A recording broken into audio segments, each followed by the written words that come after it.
Study IQ IAS, अब तैयारी हुई अफोर्डेबल।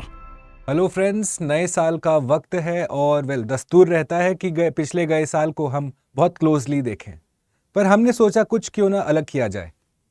एंड दस in this video we will take a look at those 5 important climate related, environment related news that will be of immense significance for all of us in the year 2024. नमस्कार, hello and welcome. My name is Bhuvan Apoorva Jha for study IQ IAS और हम इस video में देखेंगे वो 5 environment, जलवायु परिवर्तन से रिलेटेड कॉन्सेप्ट्स, टॉपिक्स जो बने रहेंगे सुर्खियों में साल 2024 में। Let's get started, but before I do, for those of you who are preparing for the civil services examination, well, here is a couple of very quick announcements. अगर आपने अभी तक अपना ओरिएंटेशन, अपना फोकस प्रीलिम्स की तरफ नहीं किया है, then this would be a good time to get started. And what will be even better for you, that you go ahead and get concentrated, focused approach towards clearing prelims, and for which Study IQ IAS has come up with the Success in Prelims Plus program, जहाँ पे कि आपका पूरा orientation, पूरा महकमा हमारा लग जाएगा आपको प्रीलिम्स को क्लियर कराने में। Okay, time is of the essence my friends, इसलिए go ahead and sign up for this ASAP। और अगर आप एक सब्सटैंशियल डिस्काउंट चाहते हैं, then well, I would suggest that you use the code BA Live. Similarly, for those of you who are preparing long term, जो लंबी race के घोड़े हैं, उनके लिए well, I have a small suggestion. The earlier you begin, the better placed you are. And thus go ahead and connect with the GS Foundation P2I course, the English batch starting soon, 2nd of Jan. Use the code BA Live if you like the way we approach concepts here. अगर आपको मेरे concepts, मेरे lectures पसंद आते हैं, then use the code BA Live, because उसके बाद obviously आपको एक बड़ा डिस्काउंट मिलेगा, एक न्यू ईयर प्रेजेंट मिलेगा, बट मोर इंपॉर्टेंटली आप जुड़ेंगे मेरे साथ, मेरे क्लास में, and we will take a look at geography, environment, disaster management, CSAT, और मेरे एस्टीम कॉलीग्स आपके लिए आपका बाकी का सब्जेक्ट्स ध्यान देंगे। Right, you will find the description box में दोनों के साइन अप लिंक्स मौजूद हैं। Go ahead and connect with the programs ASAP, the seats are limited. Right, let's get to the topic, my friends. So the number one agenda that you and I need to look out for in the year 2024, सबसे important, सबसे महत्वपूर्ण क्या होने वाला है? Well, presidential elections of the United States of America. अब आप बोलोगे कि भाई environment का वीडियो है और आप elections की बात कर रहे हो, but then there is a very intricate relationship. देखिए, USA जो है वो है वर्ल्ड का सेकेंड लार्जेस्ट पोल्यूटर, और यूएसए का जो पॉलिटिकल सिस्टम है वहां पे क्लाइमेट चेंज एक बहुत बर्निंग टॉपिक है।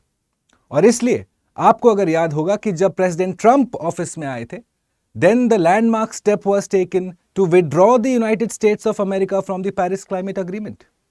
अब आप सोच सकते हो कि अगर अमेरिका जैसा नेशन पेरिस क्लाइमेट अग्रीमेंट जैसे एक इनिशिएटिव से अगर विथड्रॉ करता है तो उसका क्या मैसेजिंग जाता है, उसका क्या एक सिग्निफिकेंस है to the rest of the world. शायद वो सारे नेशंस जो शायद अभी तक 50-50 कर रहे होंगे, they will be much more likely to not take climate change seriously. इसलिए अगर हमारा अगला 50 साल एनवायरनमेंट के पॉइंट ऑफ व्यू से हमें सिक्योर करना है, then the results of the US presidential elections are of utmost significance, which is why, my friends, I want you to introduce you to a couple of facts here. जैसे मैंने आपको बताया कि USA is the second largest polluter, और जैसे आप देखोगे एक इनकंसिस्टेंट लीडर का रोल प्ले किया है अभी तक। फॉर एग्जाम्पल, प्रेसिडेंट ट्रंप आए, withdrew from the Paris climate agreement. फिर प्रेसिडेंट बाइडेन आए and on the very first day वो पेरिस क्लाइमेट अग्रीमेंट फिर से ज्वाइन करते हैं। उसके बाद आप देखते हो कि ग्रीन स्पेंडिंग में प्रेसिडेंट बाइडेन का फोकस रहा है, but president Trump has made it amply clear that he needs to verify the science before he will allocate any more money. Thus, you can understand that the global whole focus will be on the outcome of this particular elections. Which way will the cookie crumble? ये तो हमें time ही बताएगा. But then, in 2024, this will be one of the most important pieces of information, especially from the environment perspective. Going forward, number 2.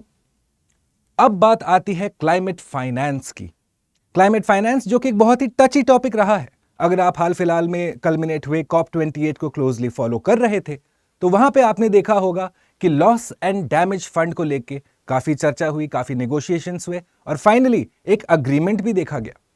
Similarly my friends, you must have heard of से, एक तो है loss and damage fund, एक आपने देखा होगा या सुना होगा अडेप्टेशन फंड। सिमिलरली आपने सुना होगा ग्रीन क्लाइमेट फंड, करेक्ट। अब इनका महत्व क्या है? इवेंचुअली माय फ्रेंड्स, आपको यह समझना जरूरी है कि फंड रेज करना और उसके बाद फंड को डिस्ट्रीब्यूट करना एक बहुत ही कॉम्प्लेक्स प्रोसीजर है और इसलिए बहुत सारे रूल्स, बहुत सारे मैकेनिज्म्स, बहुत सारे चेक्स, बहुत सारे बैलेंसेस जरूरी होते हैं। और इसलिए आप देखेंगे कि the coming year will be of extreme relevance in so far as this fund raising and fund distribution is concerned. COP28 में हाल ही में काफी प्रोग्रेस किया गया इस मामले में, पर सारे फंड को इक्वली ट्रीट नहीं किया जा रहा है।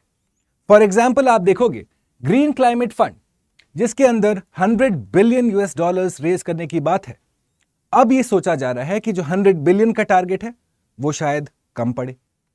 ऑलरेडी हमारा टारगेट हम कम सेट कर रहे हैं और जो कम सेट किया है उसमें भी ज्यादा पैसा रेज नहीं कर पाए हैं।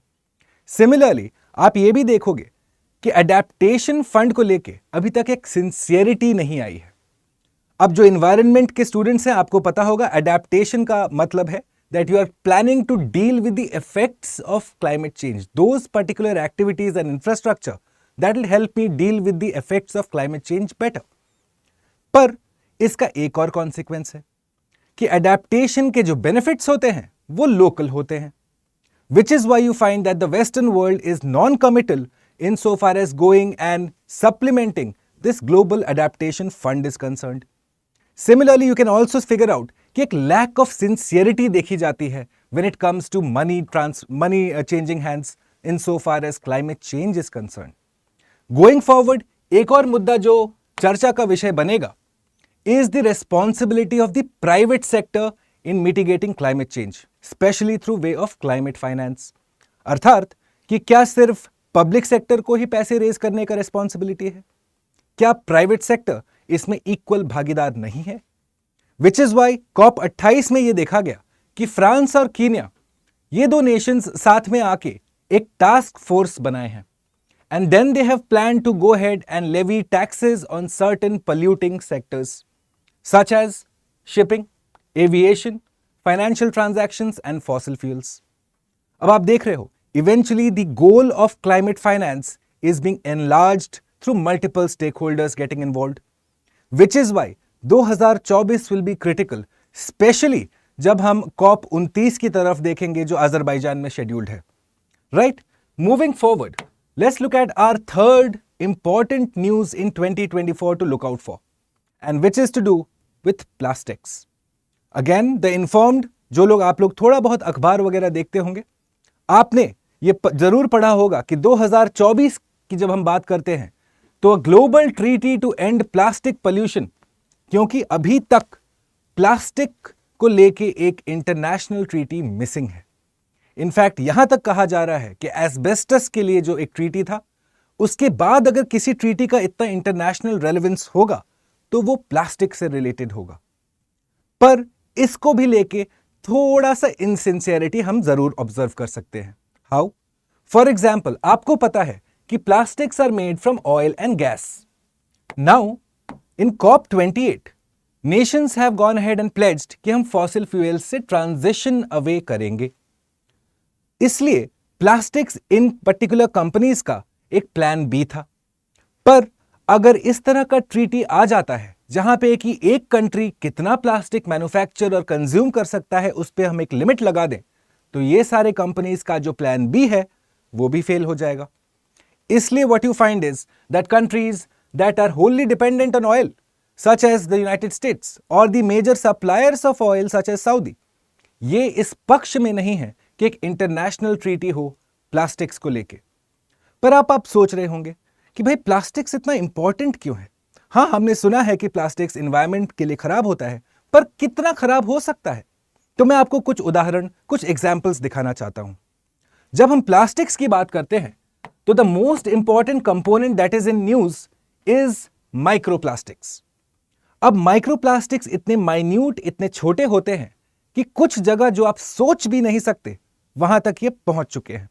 फॉर एग्जाम्पल आप देखिए, we are finding microplastics in the placenta, मतलब मां के वुम्ब में आप माइक्रोप्लास्टिक्स, जो एक हम समझते हैं sanctum sanctorum, the most holiest of places, वहां पे भी अब माइक्रोप्लास्टिक्स पहुंच चुका है। Similarly scientists have found that microplastics are being found in the brain, they are being found in breast milk and they are being found in human hearts.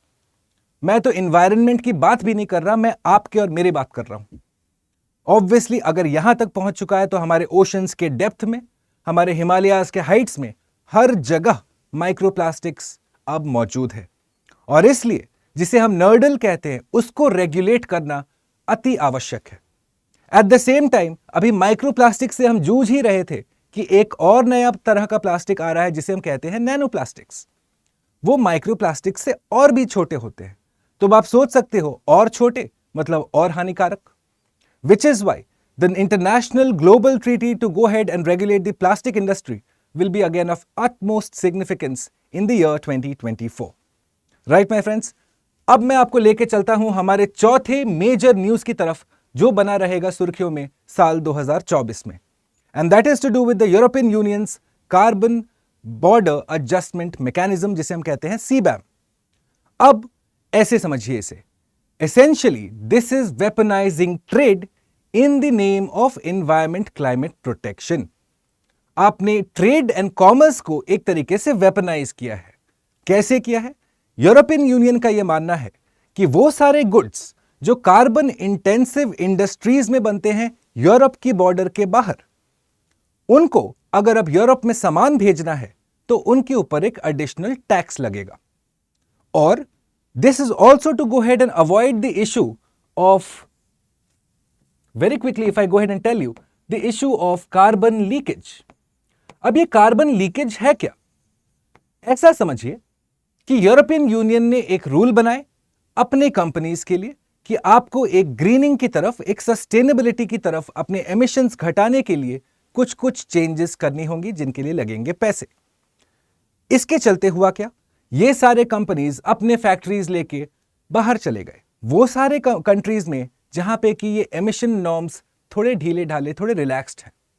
इसके वजह से हुआ क्या, यूरोपियन यूनियन का हुआ monetary loss, financial loss, and thus to mitigate against those losses European Union का carbon border adjustment mechanism introduce किया गया।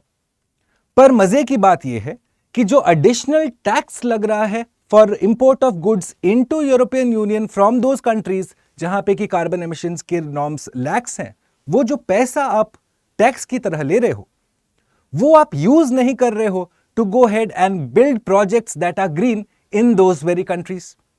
तो देख रहे हैं, this is weaponising trade in the name of environmental protection.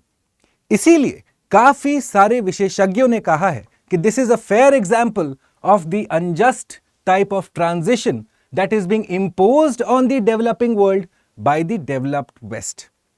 साथ ही आप यह भी समझ सकते हो कि इसके चलते कंपनीज विल बी मच मोर से vulnerable, much more likely to go ahead and invest and act in greenwashing. अब ग्रीन वॉशिंग क्या होता है भाई? कथनी और करनी में फर्क। मैं दिखाऊंगा कि भाई मैं तो बहुत ग्रीन कंपनी हूं, मैं बहुत सस्टेनेबल कंपनी हूं, पर वो रहेगा बस एक एडवर्टाइजिंग, एक PR campaign.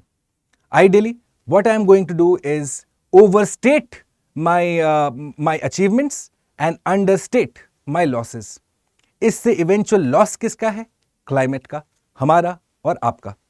Which is why the European carbon border adjustment mechanism will be very closely watched. And finally my friends, number 5 की अगर हम बात करें तो वो है हमारा कार्बन मार्केट का क्राइसिस ऑफ क्रेडिबिलिटी। अगर आप पेरिस क्लाइमेट अग्रीमेंट का आर्टिकल 6 के बारे में पढ़ेंगे तो आप समझेंगे कि ये कार्बन मार्केट्स जो है एक बहुत ही कंटेंशियस, एक बहुत ही कंट्रोवर्शियल इशू बनता जा रहा है। ये कार्बन मार्केट है क्या? आप जाते हो, आप ट्रेड करते हो कार्बन क्रेडिट्स। कार्बन क्रेडिट्स क्या होते हैं भाई? आप हक ले रहे हो ताकि हम अपने एमिशंस और ज्यादा बढ़ा सके। ठीक है, फॉर एग्जाम्पल एक कंपनी, ओके, नाउ इसका 100 कार्बन क्रेडिट्स था, अब इसने 100 के 100 यूज कर लिए। अब इसको अपना कंपनी थोड़ी ना बंद करेगा ये, तो इसको चाहिए कुछ कार्बन सर्टिफिकेट्स ताकि ये चलाते रहे अपना कंपनी। तो for that they go ahead and trade from some other company जिसके पास एक्स्ट्रा 25 कार्बन क्रेडिट्स पड़े होंगे। अब आप समझ सकते हो this is essentially a zero sum game looking at net zero carbon emissions. अब फर्क क्या पड़ता है इससे? फर्स्ट, दो तरह के होते हैं ये। एक जिसे हम कहते हैं कंप्लायंस मार्केट, जो गवर्नमेंट टू गवर्नमेंट के बीच में होता है, और दूसरा होता है वॉलंटरी मार्केट, जो कि गवर्नमेंट टू बिजनेसेस या बिजनेस टू बिजनेस के बीच में होता है। अब प्रॉब्लम यह है कि कंप्लायंस मार्केट पे अभी तक कंसेंसस नहीं बन पाया है कि किस तरह का यह मैकेनिज्म होगा, कैसे कंट्रीज ट्रेड करेंगी। और वॉलंटरी मार्केट का प्रॉब्लम यह है कि यहां पे धड़ल्ले से स्कैम होते रहते हैं। साथ ही एक रेगुलेटरी मैकेनिज्म या अकाउंटेबिलिटी की जब हम बात करते हैं वो मिसिंग है। विच इज वाई अगर वर्ल्ड को नेट जीरो एमिशंस की तरफ पॉजिटिवली बढ़ना है, ये एक इंस्ट्रूमेंट को और सशक्त करने की बहुत जरूरत है अभी।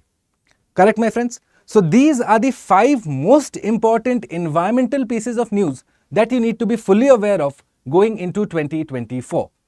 With that my friends, we come to the end of this very short presentation, जहां हमने डिस्कस किया वो 5 मोस्ट इंपॉर्टेंट न्यूज।